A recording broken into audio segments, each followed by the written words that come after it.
போராட்ட களத்திலிருந்து 95வது நாள் போராட்டத்தோட நடந்து கொண்டிருக்கிற வேளையில் மன்னாருடைய புரட்சி குழு தலைவராகிய நானும் அத்தோடு போராட்டத்தில் இணைந்திருக்கிற என்னுடைய சகோதரங்களும் சேர்ந்து இந்த பத்திரிகை சந்திப்பை நாங்கள் நிகழ்த்துகின்றோம். நேற்றைய நாளிலே ஒரு அழகான ஒரு செய்தியை எங்களுடைய நாட்டினுடைய ஜனாதிபதி அவர்கள் எங்களுக்கு தந்திருக்கின்றார்.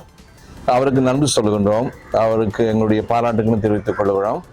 இனி எதிர்காலத்தில் எந்த விதமான காற்றாலை திட்டங்கள் மண்ணாலை நடைபெறாது என்ற ஒரு முடிவை அவர் தன்னுடைய அமைச்சரவையில் எடுத்திருக்கிறார். அதற்கு அவருக்கு நன்றி சொல்வதோடு அந்த இப்பொழுது நடந்து கொண்டிருக்கிற 14 நிறுத்தப்படாது என்பது தெளிவாக சொல்லப்பட்டிருக்கின்றது. ஆகவே இந்த வேளையில் இந்த போராட்ட களத்திலிருந்து நாங்கள் சொல்வது எங்களோட போராட்டம் நின்று விடாது.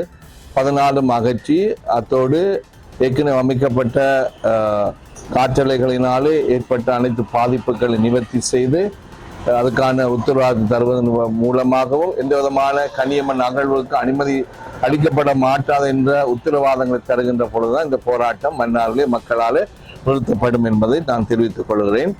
இந்த போராட்டம் இது வருகின்ற 100வது நாளை அண்மித்த பிறகு இந்த போராட்டம் இந்த மன்னார் இந்த நகர பகுதியில் நடப்பதோடு எல்லா ஊர்களிலும் அன்றைய ஒவ்வொரு மாலையிலும் ஒவ்வொரு வடிவங்களிலும் போராட்டங்கள் எங்களுடைய உரிமைக்காக, எங்களுடைய நாட்டுக்காக, எங்களுடைய நாட்டினுடைய வளத்துக்காக அது தொடர்ந்து நடைபெறும் என்பதை நாங்கள் தெரிவித்துக் கொள்கிறோம்.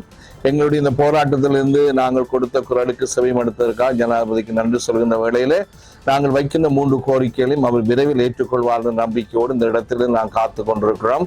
மன்னார் மக்கள் நாங்கள் அவருக்கு மதிப்பு கொடுக்கிறோம். அவருடைய அந்த அறிவித்தலை நாங்கள் ஏற்றுக்கொள்கிறோம். ஆனால் இன்னும் அவர் சிலவற்றை செய்ய வேண்டியிருக்கு. அவற்றை செய்வார் என்ற நம்பிக்கையோடு மன்னார் மக்கள் சார்பில் நாங்கள் எல்லோரும் காத்திருக்கிறோம். ஆகவே அவருக்கு இந்த வேளையில் நன்றிகளை நாங்கள் தெரிவித்துக் கொள்கிறோம். நாங்கள் எங்களுடைய மாண்புமிகு ஜனாதிபதி அவர்களுக்கு கொடுக்கப்பட்டிருக்கிற 3 கோரிக்கைகள். முதலாவது, புதிதாக அமைக்கப்பட்டு கொண்டிருக்கின்ற 14 காற்றாலைகளும் உடனடியாக மன்னார் தீவிலிருந்து அகற்றப்பட வேண்டும் என்று நாங்கள் கேட்டிருக்கிறோம். முதலாவது கோரிக்கை. 2வது கோரிக்கை, அமைக்கப்பட்டிருக்கிற 36 காற்றாலைகளினாலே எங்களுடைய மன்னார் மக்களுக்கும் நாட்டுக்கும் ஏற்பட்டிருக்கின்ற எல்லா பாதிப்புகளையும் உடனடியாக நிவர்த்தி செய்கின்ற முயற்சியில் ஈடுபடுவதாக எங்களுக்கு உத்தரவாதம் தந்து எழுத்து வடிவில் எங்களுக்கு தர வேண்டும். 3வது, எந்த விதமான கனியமண் அகழ்வுக்கும் மன்னாருக்கு அனுமதி கொடுக்கக்கூடாது என்பது எங்களுடைய 3வது கோரிக்கை. இது 3ஐயும் ஜனாதிபதி ஏற்றுக்கொள்வார் என்ற நம்பிக்கையோடு இருக்கிறோம். அதை ஏற்றுக்கொள்ளும் வரை எங்களுடைய போராட்டம் தொடர்கின்றது.